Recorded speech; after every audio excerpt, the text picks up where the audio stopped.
말씀과 함께 참된 예배 그리고 바른 믿음 이런 제목으로 은혜를 나누려고 합니다. 우리가 평생 종교인으로 남을 것이냐 아니면 그리스도인이 될 것이냐를 가늠하는 기준이라고 말씀드릴 수도 있겠습니다. 함께 고민해보는 시간 되시기를 축복합니다. 꽤 오래된 이야기입니다. 역사상 최연소 초소형 교회 담임 목사 한 분이 있었습니다. 이분이 처음에는 혼자서 사역을 시작했다가 길거리를 다니면서 같이 일할 사람들을 하나둘씩 모으더니 결국 10명 조금 더 되는 인원이 모였습니다. 이 사람들과 함께 하루 종일 사역을 하고 말씀을 전했는데 모이는 인원이 기복이 굉장히 심했어요. 그래서 어떤 때는 수십 명이 모이기도 하고 어떤 때는 수백 명, 수천 명이 아예 끼니도 걸러가면서 말씀을 들으러 모인 적도 있었습니다. 그런데 안타깝게도 이분이 30대 젊은 나이에 세상을 떠난 거예요. 한참 성장하던 교회에 담임 목사가 죽고 나니까 이 교회 성도들도 금세 교회를 다 떠나버렸습니다. 그리고 그 많은 성도들 중에서 남아있는 교인은 120명 정도밖에 되지 않았죠. 한참 모이는 사람들이 많았을 때는 함께 일하는 사람들이 이분께 이런 건의도 자주 했습니다. 이 정도 모일 정도면 이제 조직도 좀 갖추고 그동안 수고한 저희들에게 자리도 하나씩 맡겨주셔야 더 부응할 수 있습니다. 그런데도 이분은 늘 생뚱맞은 얘기만 하시는 겁니다. 내 살을 먹고 내 피를 마셔라. 안 그러면 너희들 속에는 생명이 없다. 그러다가 곁에 있던 사람들이 불만에 가득 차서 다시 이렇게 말합니다. 아니 주님, 살이나 피 타령은 제발 좀 그만하세요. 이런 얘기만 하시면 죽었다 깨어나도 크고 성장하는 교회 명단에는 들어갈 수 없습니다. 그런데도 이분은 대중의 시선에는 관심이 없었습니다. 이분 얘기 중에는 당신 가진 것들을 다 팔아서 가난한 사람들에게 나눠주십시오.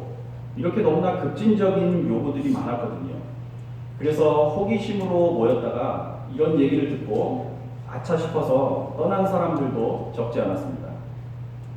그런데도 이분은 숫자에 연연하지 않으셨지요. 대신 이런 메시지를 온전히 믿고 따르는 소수에게 집중하셨고, 그리고 그 소수의 인원들이 역사의 물줄기를 완전히 바꿔놨습니다. 출석 교인 수나 예배당 크기 혹은 예산 규모가 교회의 성공을 가늠하는 잣대가 된 지 오래됐죠. 요즘 교회가 으뜸으로 여기는 일들을 예수님께서는 쳐다보지도 않으셨다는 이 사실이 우리에게 뭘 의미하는지, 그러니 앞으로 어떻게 하라는 건지에 대한 답을 하루라도 빨리 내려야 하는 시기가 그겁니다. 데이빗 플랫이라는 분은요, 레디칼이라는 책에서 이런 시점에 교회가 뭘 해야 하는가, 이런 질문을 던집니다. 이제는 교회가 다음 두 가지 물음에 답을 해야 될 때가 되었다는 거죠. 첫째는 예수를 믿을 것인가. 이 첫째 물음에는 크게 이견이 없을 겁니다. 그리고 두 번째는 예수께 순종할 것인가. 이 두 번째 질문은 답하기가 까다롭다는 거죠. 예수께 순종하려면 어떤 예수께 순종할 것인가, 이런 문제가 생기기 때문입니다. 이런 점에 대해서도 예수께서 수차례 말씀하셨습니다. 바리새인들과 만났던 장면 두 곳을 살펴보겠습니다. 마태복음 7장 21절에서 23절 먼저 보겠습니다. 함께 읽을까요? 나더러 주여 주여 하는 자마다 다 천국에 들어갈 것이 아니고 다만 하늘에 계신 내 아버지의 뜻대로 행하는 자라야 들어가리라. 그날에 많은 사람이 나더러 이르되 주여 주여 우리가 주의 이름으로 선지자 노릇하며 주의 이름으로 귀신을 쫓아내며 주의 이름으로 많은 권능을 행하지 아니하였나이까 하니 그때 내가 그들에게 밝히 말하되 내가 너희를 도무지 알지 못하니 불법을 행하는 자들아 내게서 떠나가라 하리라. 한 번 더 보겠습니다. 마태복음 23장 23절 말씀입니다. 같이 보겠습니다. 율법학자들과 바리새파 사람들아 위선자들아 너희에게 화가 있다. 너희는 박하와 회당과 근처에 11조를 드리면서 정의와 자비와 신의와 같은 율법에 더 더 중요한 요소들은 버렸다. 그것들도 소홀히 하지 않아야 했지만 이것들도 마땅히 행해야 했다. 신앙을 갖고 저희는 하나님을 언제나 사랑했어요 라고 말하는 사람들은 많지만 실상은 전혀 그렇지 않다는 말씀이지요. 스스로가 만들어낸 신을 사랑한 거지 성경이 말하는 하나님이 아니었다는 지적입니다. 자, 이 어떤 예수께 순종할 것인가 이런 질문은요, 예수께서 가져오신 복음이 뭐냐 이런 질문으로 필연적으로 이어질 수밖에 없습니다. 이 복음이 무엇이냐에 대해서도요, 교단마다 해석이 조금씩 다르지요. 스스로 길이며 진리라고 하신 예수 자체가 복음이냐, 아니면 예수께서 가져오신 하나님 나라에 대한 소식이 복음이냐. 오늘은 이 두 가지 논쟁에서요, 뭐가 옳으냐는 논하지 않겠습니다. 대신 복음이 가진 성격 한 가지는 염두에 두시고 오늘 이 순례에 동참해 주시기 바랍니다. 그건 복음이라는 것이 날마다 내 안에 있는 사악한 마음과 치열한 전투를 벌이게 만든다는 겁니다. 성경은 하나님을 창조주라고 말하죠. 그리고 세상의 어떤 피조물도 창조주의 명령을 거스르는 법은 없는데 사람만 예외라고 성경은 증언합니다. 인간들만 고개를 빳빳이 들고 자기를 지으신 분께 이렇게 말한다는 거죠. 싫습니다. 이런 모습을 지적한 이사야의 교훈이 한 것 있습니다. 이사야 32장 6, 7절을 함께 보겠습니다. 거대한 바보는 함부로 입을 놀리고 나쁜 생각만을 마음속에 품는다. 그는 매사에 사기나 치고 야훼게 함부로 말하는 자이다. 굶주린 사람의 밥그릇을 쏟아버리고 목마른 사람의 물 대접을 차버리는 자이다.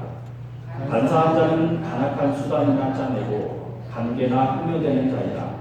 비천한 자들이 권리를 주장하여도 그 가난한 자들을 때려잡는다. 복음은 내 안에서 나쁜 마음들과 날마다 치열한 싸움을 하게 만든다고 말씀드렸습니다. 이게 참 불편한 과정이지요. 그래서 이 힘들고 불편한 과정을 없애기 위해서 타협을 시도합니다. 불편한 복음의 핵심 메시지를 살짝 비틀어 버리는 거죠. 예를 하나 들어드리겠습니다. 긍정의 힘이란 말이 한참 유행이던 때를 기억하실 겁니다. 겨자씨 하나일 만한 믿음이 산을 옮길 수 있다. 이 말씀이나 믿는 사람들에게는 모든 일이 가능하다. 이런 구절을 이용해서 내 생각 그리고 믿음의 힘을 뒤섞어 놓은 거죠. 저도 이런 책들을 읽고 또 읽었던 기억이 납니다. 그런데 계속 읽고 깊이 들어가다 보니까 왠지 모르게 궁금증이나 허전한 마음 그리고 이상하다는 생각만 자꾸 커지더라고요. 하나님께서 좋은 것들로 채워주실 거라는 이 얘기가 뭐가 문제였을까? 제가 나중에야 그 이유를 알았습니다. 긍정의 힘을 강조한 이 주장에는요, 성서의 역사나 배경, 앞뒤 맥락을 밝히는 작업이 전혀 없었습니다.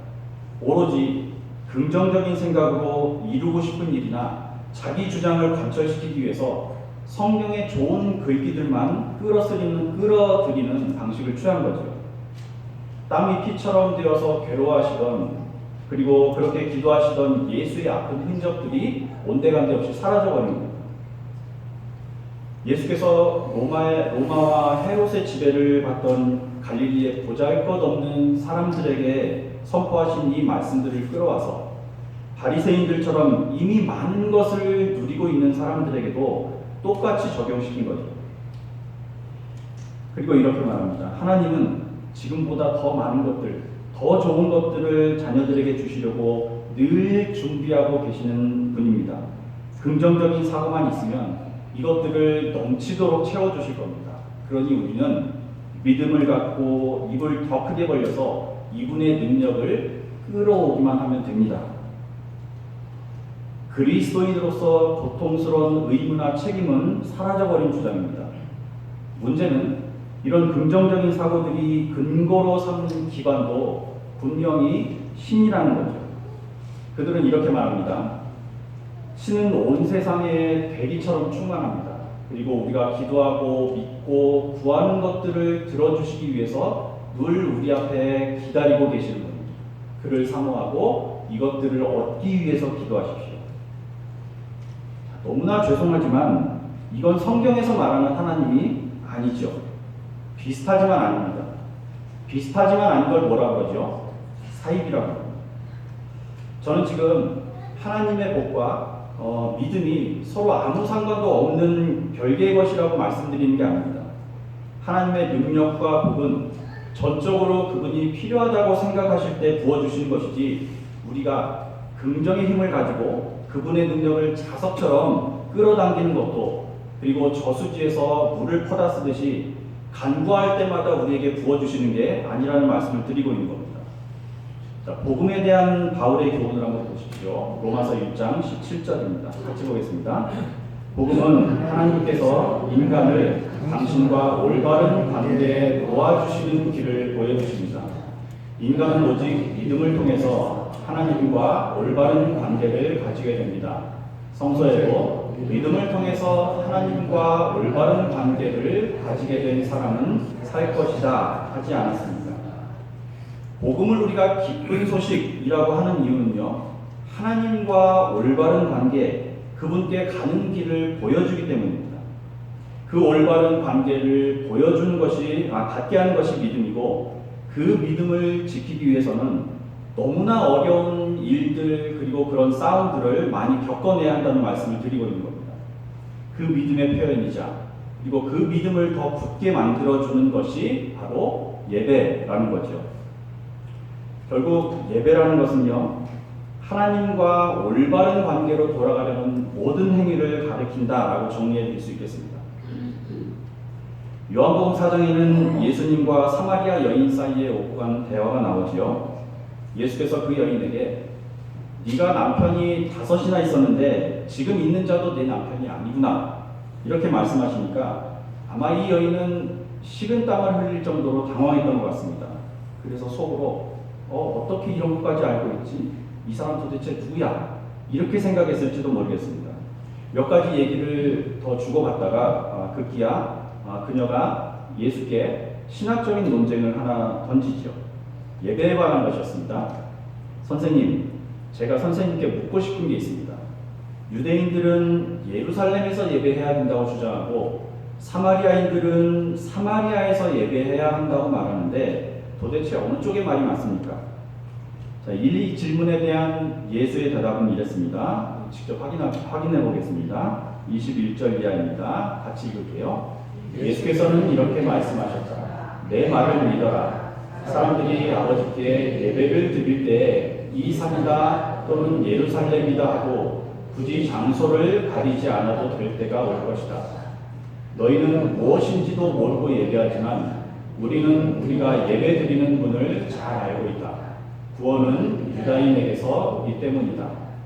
그러나 진실하게 예배하는 사람들이 영적으로 참되게 아버지께 예배를 드릴 때가 올 터인데 바로 지금이 그때이다. 아버지께서는 이렇게 예배하는 사람들을 찾고 계신다. 한 절 더 보겠습니다. 하나님은 영적인 분이시다. 그러므로 예배하는 사람들은 영적으로 참되게 하나님께 예배드려야 한다. 무엇인지도 모르고 예배드리는 것은 이단이죠. 하나님께서 뭘 원하시는지는 관심이 없고 내가 원하는 것만 얻으려는 것이 이단입니다. 사전을 찾아보니까 이 단자라는 글자는 처음이나 끝을 이야기한다고 그러더라고요. 잡초의 뿌리나 이파리가 바로 서 있는 모습을 그린 한자랍니다. 비슷하지만 아닌 것이 이단이라면 끝이나 시작이 다른 걸 이단이라고 하는 거죠. 이 이단들 한번 보십시오. 모든 진리를 부정하진 않습니다. 단지 자기가 좋아하는 부분은 취하고 싫어하는 나머지는 버릴 뿐이죠. 하나님께서 원하시는 생각과 생활은 슬며시 뒤로 밀어놓은 채 내가 갖고 싶은 걸 그분의 능력만 빌려서 소유하겠다라는 마음이 이단인 겁니다. 에이든 윌슨 토저라는 분은요, 이것이 예배이다라는 책에서 교회마다 사람은 믿음으로 의롭게 된다라는 이 이신칭의라는 교리를 너무 가볍게 사용하고 있다고 경고합니다. 교회에 신자가 오면 믿음이라는 500원짜리 동전 하나를 자판기에 넣고 버튼을 누릅니다. 그러면 구원이라는 상품이 떨어지고 이것을 들고 집으로 유유히 돌아가면 그만이라는 현상이 너무나 많이 나타난다는 겁니다. 그런 다음에 나는 구원받았습니다 라고 말하죠. 그리고 나서 누군가 당신이 구원받은 걸 어떻게 알 수 있습니까? 이렇게 물으면 나는 500원을 넣고 이 구원이라는 상품을 받았습니다. 예수님을 영접한다고 교인 등록카드를 작성하고 사인을 했으니까 이제 이 구원은 질 것입니다. 아마 제 이름도 분명히 생명책에 기록되었을걸요. 이렇게 말한다는 거죠. 자, 이런 생각이 왜 문제가 되겠습니까? 우리가 구원받은 이유를 잘 알고 계시죠? 하나님을 예배하기 위해서입니다. 우리의 성품, 뜻과 마음을 다해서 예배하는 자가 되어서 하나님을 향해서 펄펄 살아 뛰는 그리스도인이 되고 그 생명력과 활기를 이 땅에 퍼뜨리기 위해서 구원을 주신 거지요. 이것이 참된 예배이고 찬양입니다. 성경에 사람들이 하나님을 찬양하는 장면이 하나 나옵니다. 누가복음 19장 37절 말씀입니다. 함께 볼까요? 예수께서 올리브산 내리막길에 이르렀을 때 수많은 제자들은 자기들이 본 모든 기적에 대하여 기쁨을 감추지 못하고 소리 높여 하나님을 찬양하였다. 예수님께서 예루살렘에 들어오실 때 모습입니다. 이때 제자들과 온 무리가 하나님을 찬양하지요. 이때 사람들이 찬양하는 모습과 소리를 한번 떠올려 보십시오. 이 자리에 모인 사람들이 피아노나 멋진 파이프 오르간 반주에 맞추어서 오랜 시간을 연습한 후에 찬양을 했을 리는 없죠. 그렇다고 이들 중에서 성악이나 음악을 전공한 사람들이 있어서 먼저 선창을 하고 지휘를 해서 대중들이 거기에 맞추어서 아름다운 화음을 넣고 노래했을 것 같지도 않습니다.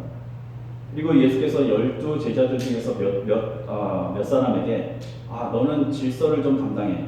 넌 가슴에 꽃을 달고 안내를 좀 맡아줘야겠어. 그래, 안드레는 음악성이 있으니까 찬양팀을 맡아. 베드로, 너는 선임 부목사니까 나귀 곡비를 좀 잡아라. 간격 끄트러뜨리지 말고 발도 좀 맞춰. 이렇게 지시하고 나서 나귀 위에 올라탄 다음에 대중들과 하나하나 눈을 맞추면서 손을 흔드는 모습은 저로서는 상상하기 어렵더라고요. 음악적으로도 전혀 준비가 되어 있지 않은 이 시끄럽고 무질서하고 번잡스러운 현장 상황에 대해서 복음서 기자는 이렇게 기록을 해놨습니다. 수많은 제자들이 기쁨을 감추지 못하고 소리 높여 하나님을 찬양하였다. 그리고 찬양하는 내용이 그 뒷절에 나옵니다. 38절 내용에는 주의 이름으로 오시는 임금이여 찬미 받으셔서 하늘에는 평화, 하나님께는 영광. 상상이 되시나요? 그런데 사람들이 이렇게 막 무질서하게 찬양을 드리는 모습을 어떤 바리새인들이 불편하게 생각했다는 기록이 있습니다. 이 사람들은 하나님께 너무나 많은 것을 받은 사람들이었고요. 가장 좋은 학교에서 공부하고 가장 높은 학위까지 받은 사람들입니다. 경건함에 익숙한 이 바리새인들은요, 제자들과 사람들이 무질서하고 시끄럽게 찬양하는 모습이 귀에 거슬렸던 모양입니다. 그래서 이렇게 항의하죠. 39절입니다. 같이 읽겠습니다. 그러자 군중 속에 끼어있던 바리사이파 사람들은 선생님, 제자들이 저러는데 왜 꾸짖지 않으십니까? 하고 말합니다. 왜 저렇게 시끄럽고 소란스럽게 부는 걸 그냥 내버려 두냐는 겁니다. 광신도 같다는 거죠. 그러자 예수의 대답을 한번 보십시오. 40절입니다. 그래서 예수님이 내가 너희에게 말하지만 이 사람들이 잠잠하면 돌들이 소리 지를 것이다 하고 말씀하셨다.